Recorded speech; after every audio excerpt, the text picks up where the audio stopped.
Olá, alunos! Tudo bem com vocês?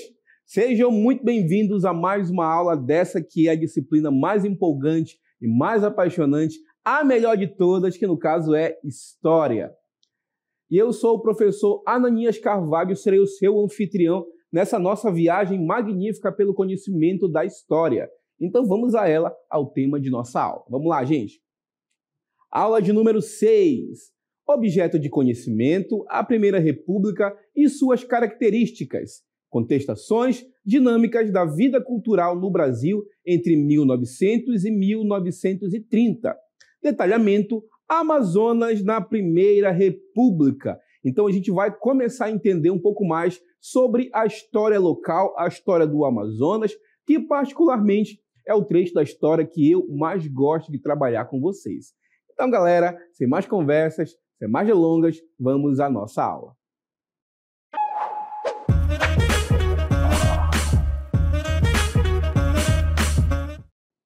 A gente vai falar então sobre a história do Amazonas e também da região amazônica como um todo. E antes da gente começar a falar sobre a economia gomífera, o tempo áureo da borracha aqui na região amazônica, eu trouxe aqui uma citação para a gente introduzir esse conteúdo que diz o seguinte: o seringueiro é o homem que trabalha para escravizar-se. É uma citação do Euclides da Cunha. E, professor, o que tem a ver o que significa essa citação, esse trecho, que o seringueiro é o homem que trabalha para escravizar-se? É meio contraditório, né, professor? Se a gente trabalha, obviamente, a gente não trabalha para escravizar-se na teoria. Mas, na prática, o seringueiro, o homem amazônico, o indivíduo que trabalha, de fato, na economia gomífera, ele trabalhava para, de fato, ficar em um sistema que, aos poucos, levava à sua liberdade. É o sistema de aviamento, um sistema de endividamento comum aqui na região amazônica, no auge da borracha, na economia gomífera. E, professor, o que foi essa economia gomífera? Da onde vem, então, essa ideia de se extrair o látex da seringueira, a borracha, e para que servia, de fato, essa borracha, esse material em si? A gente vai começar, então, a conhecer um pouco mais, a trabalhar um pouco mais, a estudar sobre esse conteúdo muito interessante, partindo, então, do uso da borracha, para que essa borracha servia e, basicamente, por que ela virou um produto tão valioso ali entre o final do século XIX e o início do século XX. Vou trazer para vocês um texto que vai nos ajudar a compreender esse conteúdo. Vamos lá, galera. E o texto fala o seguinte: os usos da borracha na indústria. Galera, a gente está vivendo aqui o final do século XIX e início do século XX. Aqui no Brasil, a gente está vivendo a Primeira República, a República Velha, mas ali na Europa, principalmente no final do século XIX e início do século XX, a gente está vivendo o que a gente conhece como a Segunda Revolução Industrial. E o que é uma revolução industrial, professor? É uma mudança drástica na forma de se produzir mercadorias. Começou-se na Europa, naquele momento, a produzir muito material, muito produto, e para se produzir, muitas das vezes, precisa do que a gente conhece como matéria-prima. E a borracha, o látex da seringueira, vai começar a ser utilizado como matéria-prima para essa indústria. Trouxe aqui uma foto para vocês, antes do texto, vamos analisar a figura, que é de um indivíduo, de um homem, andando em uma bicicleta ainda muito rudimentar. Vamos imaginar que, para se produzir a roda dessa bicicleta, é necessário uma borracha específica. E essa borracha específica vem justamente do látex da seringueira. Então, para se produzir algumas mercadorias na indústria, era necessário a borracha como matéria-prima. Beleza, gente? A gente vai partir desse ponto de partida. Até meio redundante, né, gente? Partir do ponto de partida. Ok, a gente vai utilizar esse ponto de partida para a gente entender o porquê essa borracha ficou tão valiosa ali durante a segunda metade do século XIX na Europa. O texto fala o seguinte para a gente: a utilização da borracha foi desenvolvida em função das diversas descobertas científicas promovidas durante o século XIX. Inicialmente, o látex era comumente utilizado na fabricação de borrachas de apagar, aquela mesmo, gente, a borracha que a gente usa para apagar o que a gente erra ali, escrito a lápis, seringas e galochas. Anos mais tarde, os estudos desenvolvidos pelo cientista Charles Goodyear desenvolveram um processo de vulcanização através do qual a resistência e a elasticidade da borracha foram sensivelmente aprimorados. Ok, gente, então Charles Goodyear ele conseguiu, então, por assim dizer, construir um mecanismo que fazia com que a borracha ficasse mais resistente e ficasse mais maleável. A partir daí, então, a indústria começou a utilizar a borracha na fabricação de muitos produtos industrializados. E vocês devem imaginar que um dos únicos locais no mundo onde se podia extrair a borracha, onde essa matéria-prima podia ser explorada, era na região amazônica. Até porque, gente, a seringueira era uma árvore nativa aqui da nossa região. Então, literalmente, os olhos do mundo se voltaram para a Amazônia e para o que ela tinha a oferecer na época, que era justamente a seringa, o látex da seringueira, a borracha, como a gente conhece ainda nos dias de hoje. E vocês devem imaginar, então, que uma quantidade enorme de riqueza começou a vir para a região. E aqui eu estou no Largo de São Sebastião, um local bastante conhecido, um ponto turístico da cidade de Manaus, para a gente basicamente ilustrar o quão rico, o quanta riqueza veio para Manaus, a ponto de se construir um teatro dessa magnitude, que ali para primeiros anos do século XX era algo suntuoso e algo nunca antes visto na região, e que basicamente servia para entreter os poderosos que aqui moravam. Inclusive, Manaus foi uma das primeiras cidades, capitais do Brasil, a receber luz elétrica. Olha só, gente, existia um bonde que percorria todo o centro da cidade de Manaus, que fazia com que a cidade tivesse um charme todo especial. Alguns historiadores locais costumam dizer que a própria Avenida Eduardo Ribeiro ela foi projetada para se parecer com a Champs-Élysées. O professor está usando o francês dele, que não é muito bom, que é uma famosa avenida parisiense, onde as lojas de grife estão até hoje instaladas. Então, a Avenida Eduardo Ribeiro ela foi construída com a finalidade de ser a Champs-Élysées aqui manauara.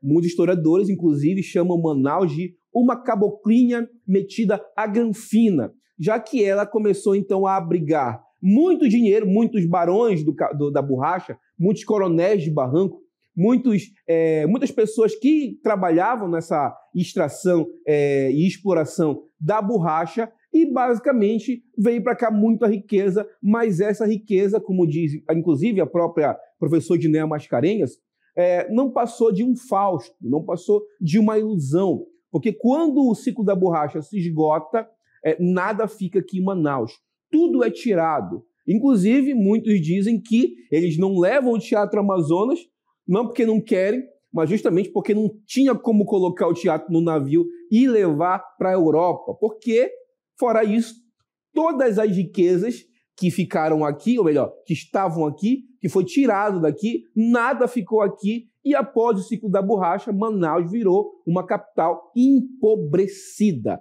Mas a gente vai começar a falar dessa economia gomífera partindo da base. Professor, mas quem trabalhava de fato na extração do látex? Era o seringueiro. E o seringueiro morava no seringal e existia todo um sistema ali social, por assim dizer, que a gente vai começar a chamar de civilização da borracha, que vai desde ali da base do seringueiro, passando pelo seringalista e até o dono da casa aviadora, que de fato era aquele indivíduo que mais lucrava com o processo de extração do látex. O seringueiro, como eu falei para vocês, era aquele trabalhador que se embrenhava nas matas, que através do seu sacrifício ajudou a criar esse monumento aqui atrás, a bancar a construção desse monumento. Vamos ao texto. Vamos lá, gente. Vamos então entender um pouco mais sobre a civilização da borracha. E o texto fala o seguinte para a gente: a exploração da borracha na região amazônica, por alguns anos, foi a base da economia brasileira. Juntamente com o café, a gente tem a borracha como um produto importante de exportação aqui brasileira.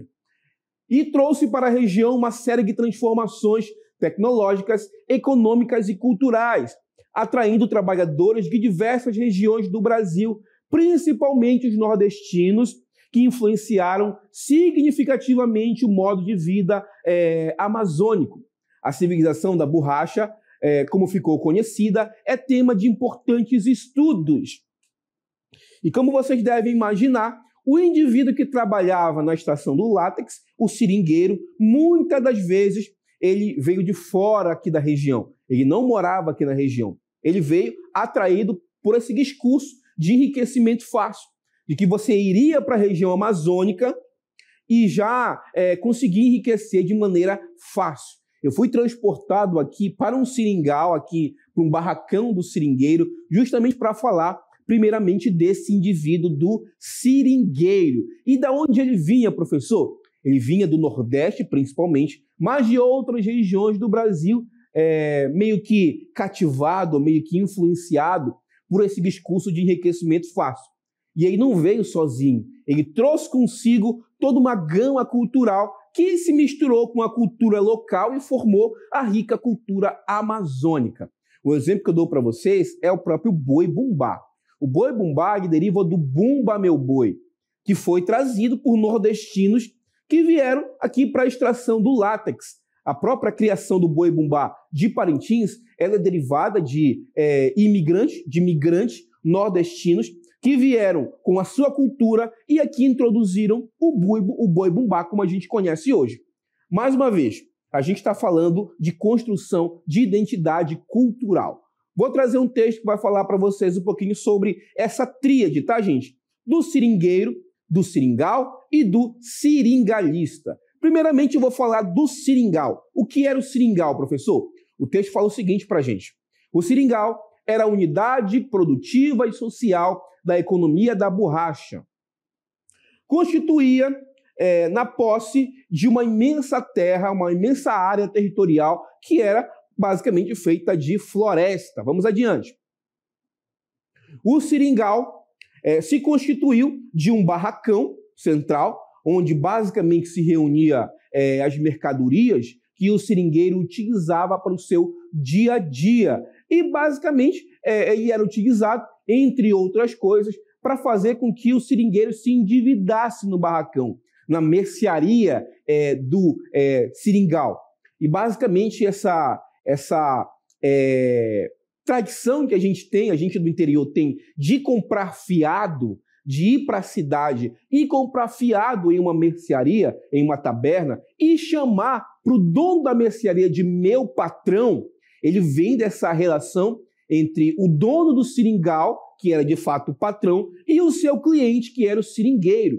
Detalhe, gente, quem monopolizava o preço da mercadoria era justamente o patrão. Então vocês imaginam que o seringueiro nunca deixava de se endividar. Quanto mais ele trabalhava, mais ele se endividava, até porque ele já chegava no seringal endividado. Ele tinha que pagar a passagem que o patrão comprou para ele, via da região que ele veio, a região de origem desse seringueiro, e já chegava aqui devendo, e tinha que levar comida, utensílio do dia a dia e tudo que ele utilizava para sobreviver na floresta. E quando ele trazia a borracha para pesar, sempre ia dar um valor menor do que ele estava devendo. Então faz muito sentido a frase. Ele trabalhava para se escravizar. Ele não conseguia livrar-se desse sistema de aviamento e de endividamento. Beleza, gente? E o seringal, professor? Ele é constituído, primeiramente, do barracão, segundamente, posteriormente, das chamadas colocações, que era onde ficava o taipiri, onde ficava a casa do seringueiro, e também ali da grande extensão de floresta, que era onde o seringueiro se embrenhava para extrair o látex da seringueira. Mas Além do seringal, a gente tem também a figura do próprio seringueiro, que a gente vai começar a entender a partir de agora. Vamos lá. O seringueiro. Quem era esse indivíduo, professor? Ele provinha das camadas mais baixas da população e compunha a principal força de trabalho. Vivia sob o regime de semi-escravidão, de barracão, preso a um sistema de endividamento do qual dificilmente conseguia se livrar. Sob uma dura vida na selva, o seringueiro enfrentava a subnutrição, as doenças letais, o desconforto das barracas miseráveis e a imensa ganância dos coronéis de barranco.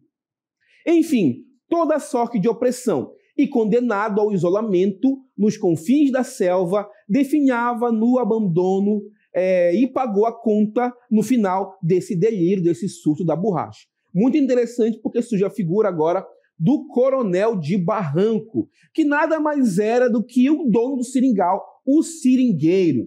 E mais uma vez, ele já chegava no seringal devendo a sua passagem.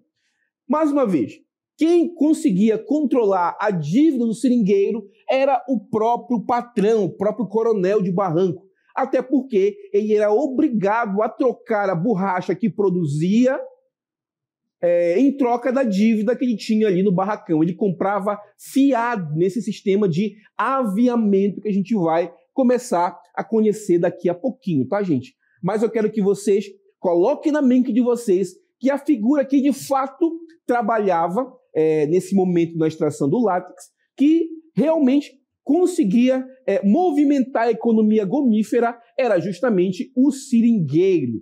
E era o mais explorado e aquele indivíduo que menos usufruía da riqueza produzida nesse momento na Amazônia. Mas além do seringueiro, a gente tem a figura de outro elemento essencial na economia gomífera, que era justamente o seringalista. Quem era o seringalista, professora? Era o patrão, era o dono do seringal, aquele indivíduo que detinha as forças produtivas ali no seringal, perdão.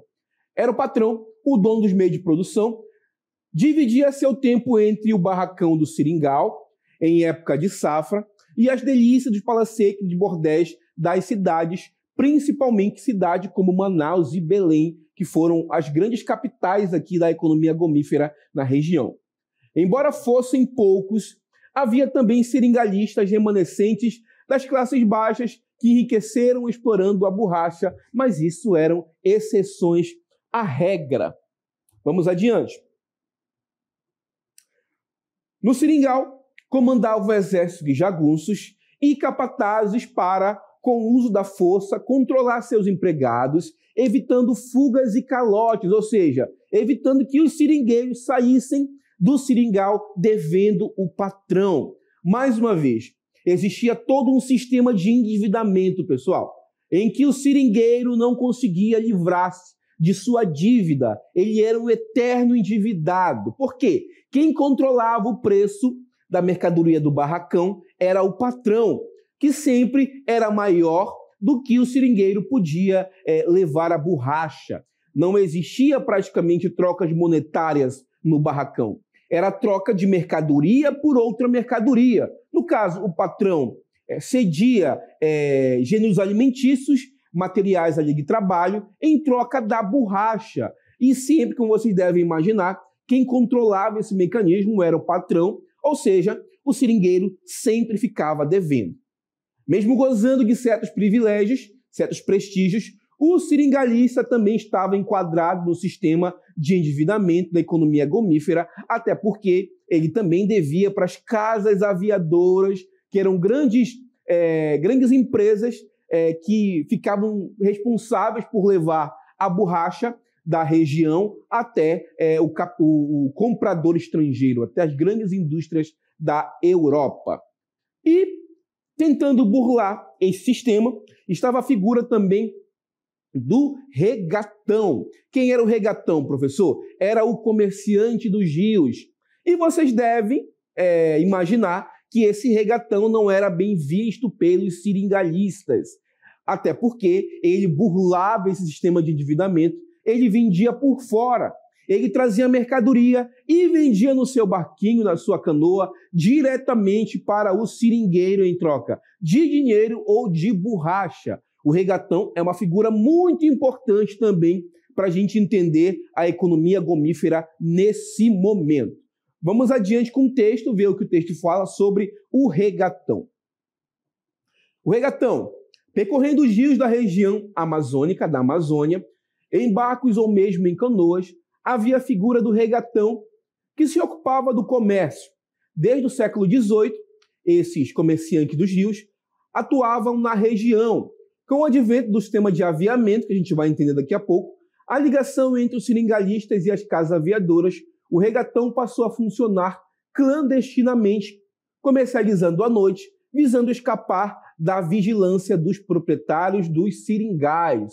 Ou seja, o regatão era o comerciante dos rios, aquele atravessador, aquele indivíduo que comercializava de maneira escondida do seringalista, justamente para tentar burlar esse sistema de endividamento, esse sistema de aviamento. Vamos entender agora o que foi de fato essa economia gomífera na Amazônia. A economia gomífera. Por causa da crescente demanda internacional por borracha, a partir da segunda metade do século XIX, em 1877, os seringalistas, com a ajuda financeira das casas aviadoras de Manaus e Belém, fizeram um grande recrutamento de nordestinos para a extração da borracha na região.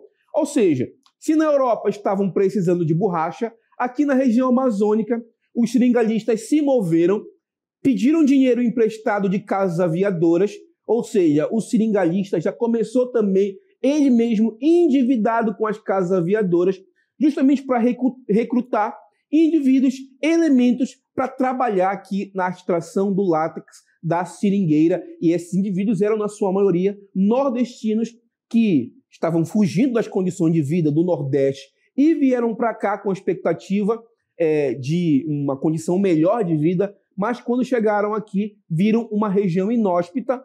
A floresta é uma região difícil de você sobreviver se você não conhece a região, se você não domina a floresta. Para você viver na floresta é muito difícil, você muitas vezes acaba morto pelas intempéries naturais, as doenças, os perigos da floresta, e tudo isso o seringueiro enfrentou quando veio para cá. Grande parte da população amazonense ela é descendente tanto de civilizações indígenas como também de imigrantes nordestinos, de seringueiros que, nesse primeiro ciclo, vieram para cá com a expectativa de enriquecimento, que, pelo discurso dos seringalistas, era um enriquecimento fácil, até porque existia muita possibilidade de você extrair borracha, e a borracha era cara no mercado estrangeiro, então tinha todo esse discurso de enriquecimento, de melhor condição de vida, que fez com que esse indivíduo acabasse sendo aprisionado em um sistema de endividamento. Mais uma vez, a história ela é apaixonante, ela é cativante, porque você conhece a sua própria história de vida, entendendo um pouco mais sobre a história da região amazônica. Vamos adiante com o texto. Vamos lá. De 1877 a 1911, houve um aumento considerável na produção da borracha, que, devido às primitivas técnicas de extração empregadas, estava associada ao emprego de mão de obra. A borracha chegou a representar 25% das exportações do Brasil. Como o emprego de mão de obra foi direcionado à extração do látex, houve escassez de gêneros agrícolas que passaram a ser fornecidos pelas casas aviadoras. Ou seja, as casas aviadoras forneciam para o seringueiro esses gêneros de primeira necessidade, que, por sua vez, repassavam para o seringueiro ali inflacionado, fazendo com que esse indivíduo se endividasse cada dia mais. E esse sistema de endividamento, galera, a gente vai conhecer e chamar nesse momento de sistema de aviamento, sistema de endividamento. E o que é sistema de aviamento, professor? Esse sistema de troca de mercadoria por outra mercadoria e o endividamento constante, onde o seringueiro não consegue escapar de sua dívida e acaba sendo aprisionado por esse sistema. O texto fala o seguinte para a gente: sistema de aviamento é a cadeia de fornecimento de mercadorias a crédito cujo objetivo era a exportação de borracha para a Europa e Estados Unidos.